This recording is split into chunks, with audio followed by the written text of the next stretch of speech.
How to add a temporary profile picture on Facebook. Go to Facebook application directly and it will lead you here to your homepage, basically your feed area. Now, the next thing that you want to do is on the bottom part, you'll see 6 different options there. Go to menu and then tap on your name here on your profile and it will lead you here to your profile section, right? Now, on the upper right, you will see the edit or the pencil icon there and then select profile picture. Now here, you will be given the options or the pictures that you want to change it with.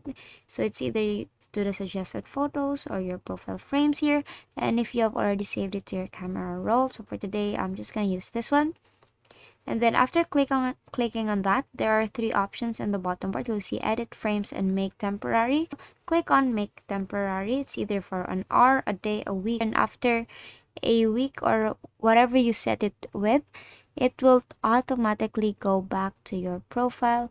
And basically that's it, and that is all for today. If this video helped you, please don't forget to like, share, and subscribe to the YouTube channel to show your support. Thank you for watching.